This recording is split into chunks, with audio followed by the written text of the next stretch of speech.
Hello, everyone. I hope this video finds you doing well. As we all know, well, just to let you know for future reference, I am making this video on November 5th in the year of 2022. We are coming up on Election Day, which is November 8th, 2022. I am going to be talking about this election, but you know what? I'm just going to be honest with you. I'm also talking about all of them. Just give me 1 second here.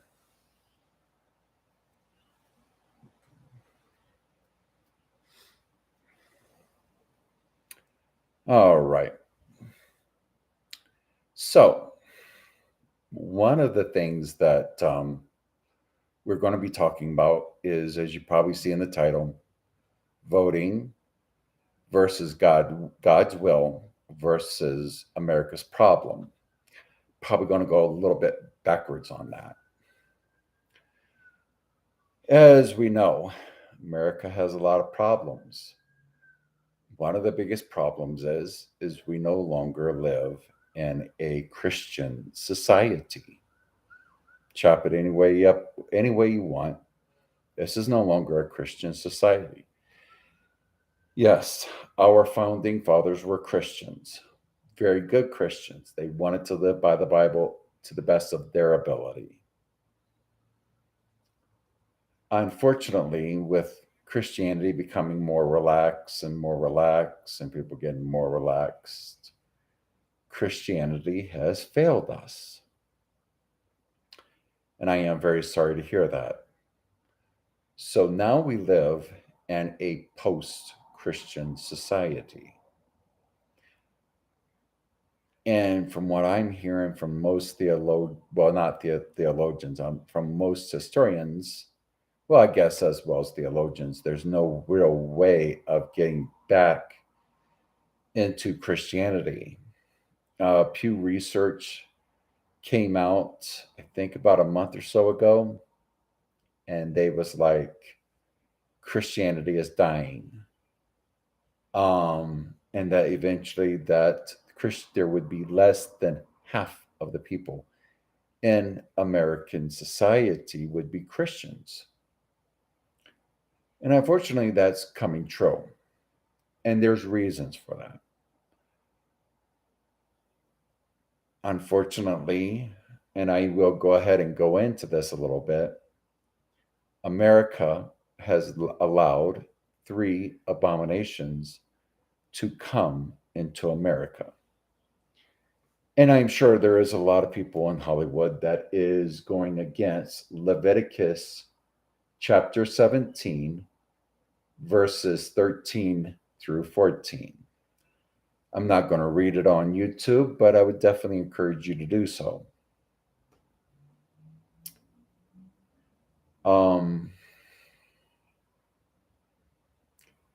Then there is as a society, we do not promote going against Leviticus 17, verses 13 through 14, even though I'm sure that is done. But as a society, we don't condone it, but it's not like it's not happening. So that's a mild part of it, I would say. But when you study idolatry is cheating on your spouse. The written Torah makes that clearly known that this is a sin. I will go ahead and tell you that it's in Deuteronomy chapter 22, verses 22 through 24.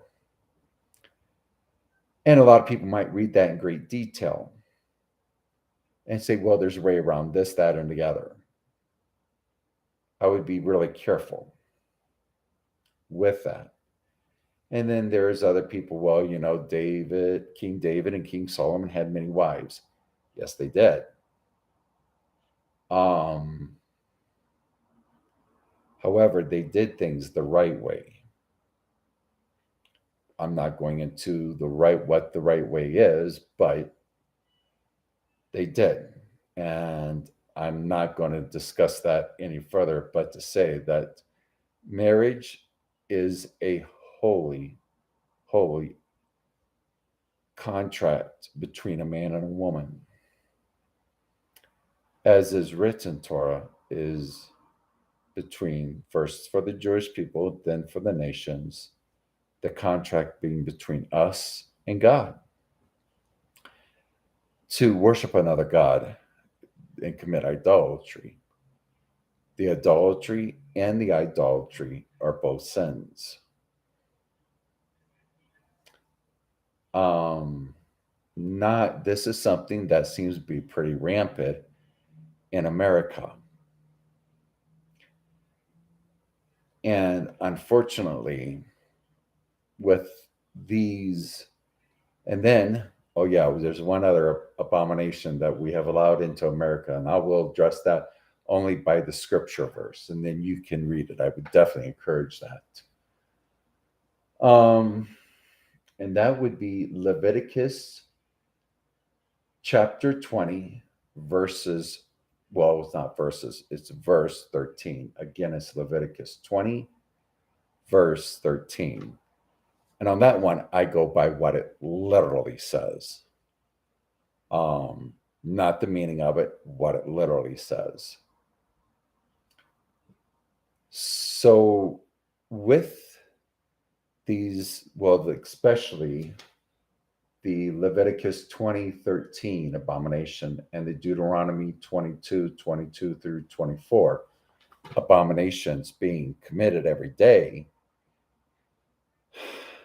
people have turned against one another. They objectify one another.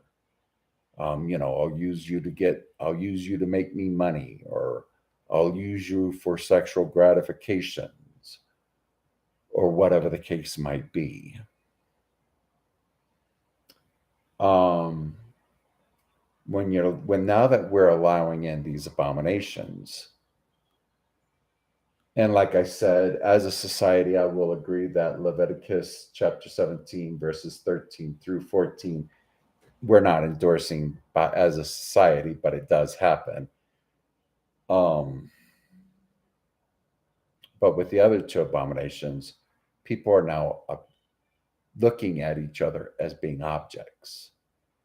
And if you watch my other videos, you will know I am totally, completely against people, one person objectifying another person.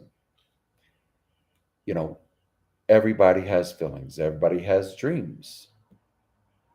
And everybody has feelings that should be respected. So no matter what people's opinion of me is, and I would encourage people to study deeper into the word and see what their conclusions are. Well, anyhow, let me get back on subject. With all the abominations going on, people objectifying each other, these are the problems that we're having. We have in America over 1 million laws, with the federal laws and all the laws in the state and in the union for each and every state. When you add up all the number of laws that are in the United States, it's over 1 million. 1 million laws cannot give you the peace that the 613 laws in the written Torah can give you. With people committing these abominations, yeah, we're going to have real trouble. It's American society spitting in the face of God, telling them that we're smarter than him. So yeah, we're going to have all these problems that we have.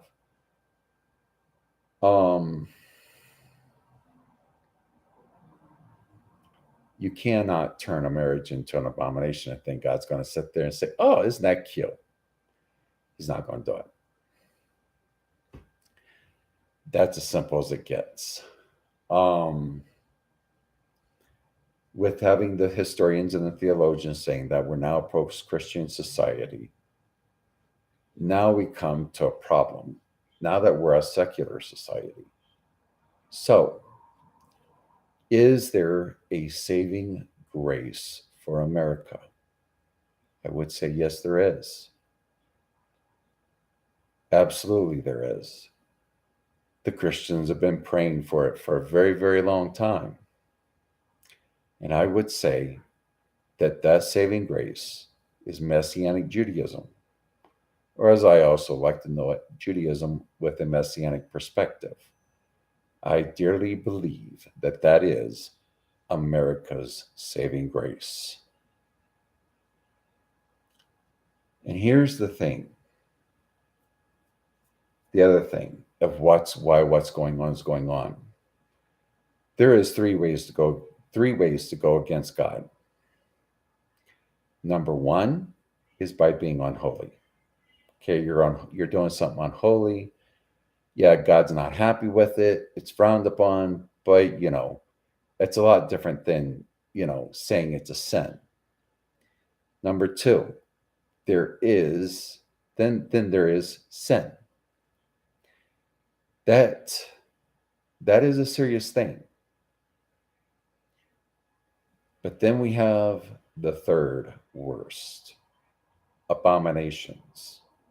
My friends, as I shared in one of my videos, yes, I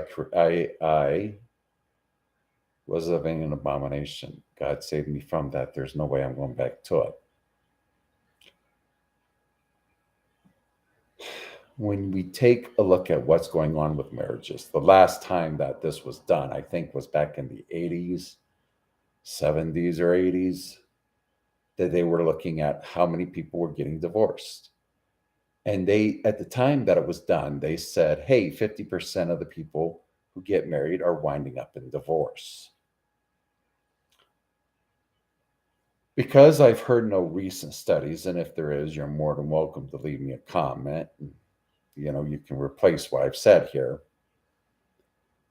I think it's more. I really do. I think it's above 50%. So here's what's going on.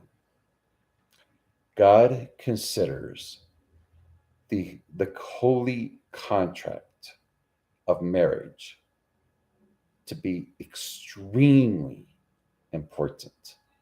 That he said, hey, adultery, if you go against Deuteronomy 22, verses 22 and 24, this is an abomination.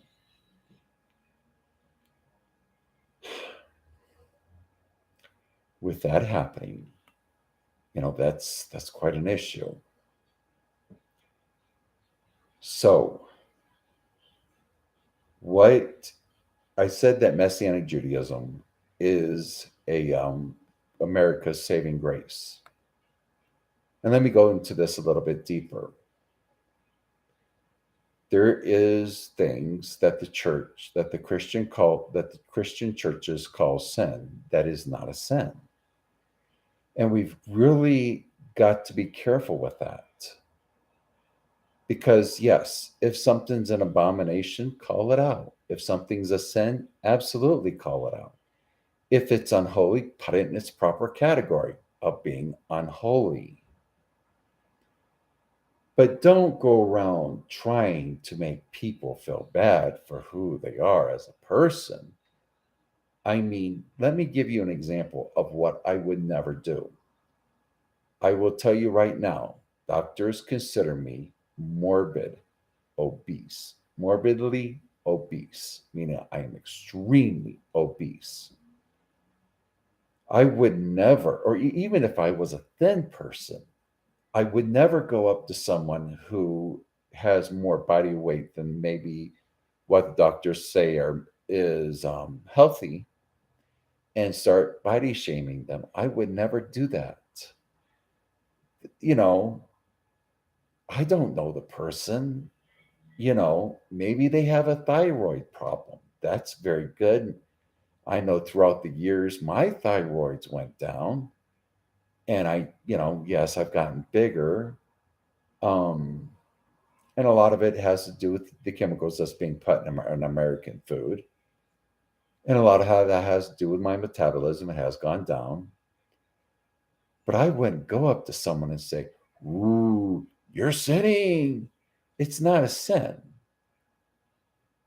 It might be put in the category of unholy, but that's different than saying it's a sin. But even with that, with it being unholy, I would dare not want to go up to a person and say, "You know what you're doing is unholy." I mean, I don't know that person. Excuse me for 1 second.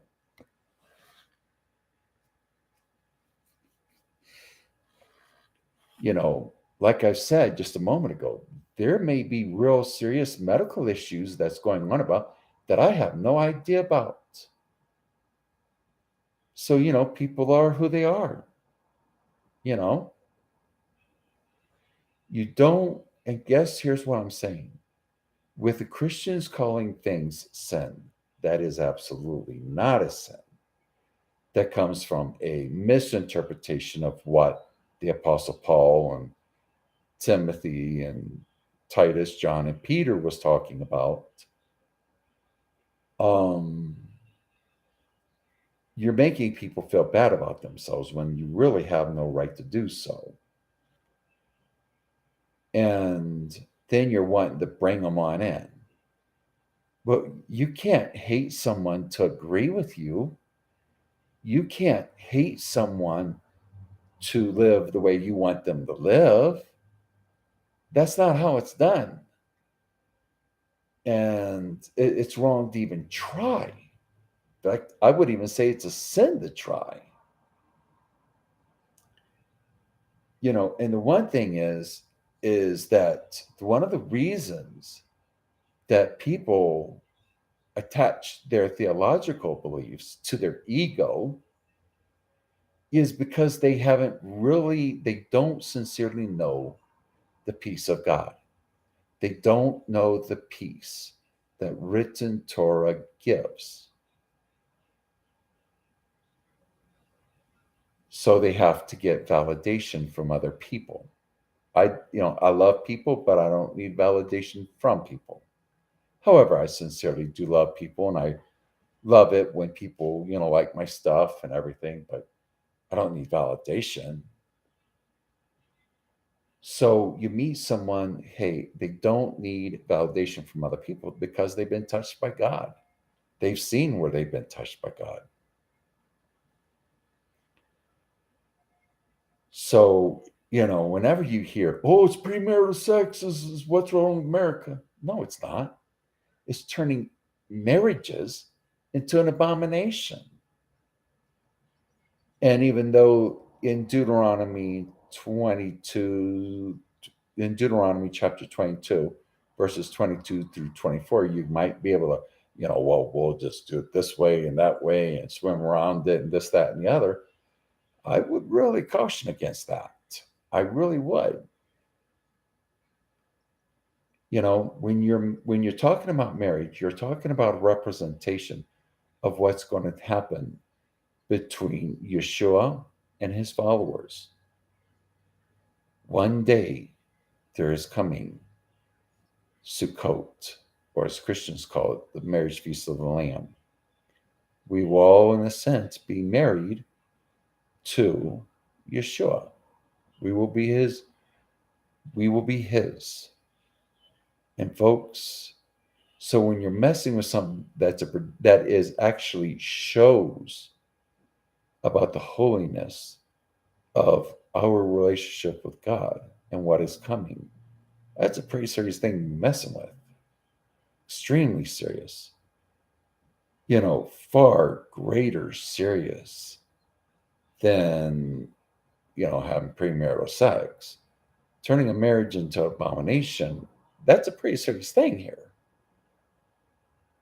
Everybody, well, look at all this, the prostitutes. Oh, yeah, well, that's the world's oldest profession. It's a very unhealthy profession. One I would tell everybody to stay away from. Absolutely. But, turning marriages into an abomination, that's a very serious thing, folks. So when you're thinking about, well, we'll swim it around this way and that way, I'd take a real hard look at that. I wouldn't want to do it. Marriage is a holy institution. And I guess what I'm saying is that we as an American society, I'm not pointing fingers at people or one religion or the other. I am saying that we as an American society has turned marriage into nothing short of but a practical joke. With half of the people ending their marriages in divorce, it is nothing short of just almost nothing but a practical joke. And let me tell you something, written Torah takes that, what people are making out to be a practical joke, extraordinarily serious.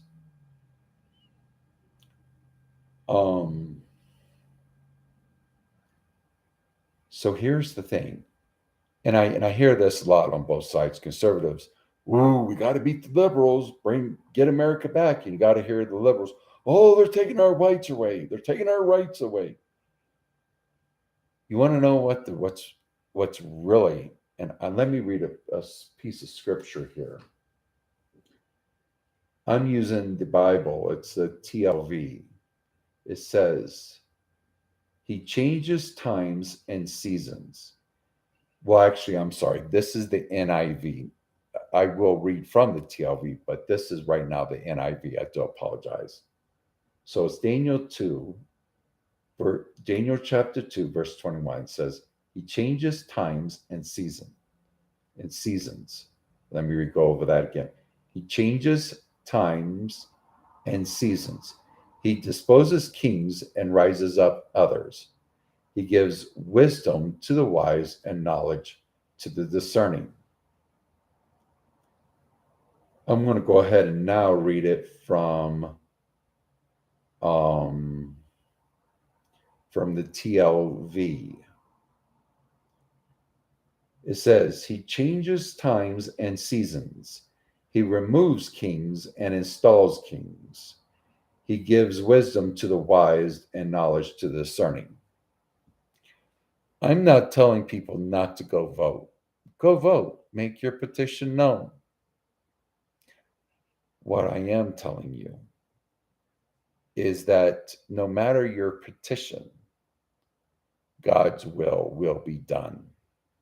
And that absolutely takes precedent over your petition. Doesn't matter if you're conservative or liberals. I'm speaking to you all. God's will takes over your petition. And that's about as straight as I know how to say it. So when you go to the voting booth, or if you've already mailed in your ballot, whatever the case might be, the number one thing I want you to know is the problem isn't the conservatives. The problem isn't liberals. The problem is that we in America accept abomination. We don't hold marriage to the holiness that it was absolutely meant. We in America are objectifying people and loving things. And written Torah absolutely speaks against that. We are to love the Lord our God with all of our hearts, all of our minds, all of our souls. And the second commandment is like it. We are to love Adonai, our God. First, we're supposed to love God with all of our hearts, our soul, and mind. Second's like it. We are to love our neighbors as ourselves. And people are not loving their neighbors. And that's the absolute fact. I do trace it back to the abomination, what God calls abomination. So you know, this is just something for you to think about. Number one reason why I'm not worried about if God's on my side, because I'm worried about if I'm on his. As long as I know I'm on his side, I'm good. And it doesn't matter how these elections turn out. There's one thing I am very, very sure of. God's will was absolutely done. I'm just kind of interested in seeing what his will is going to be. I love you all. God bless.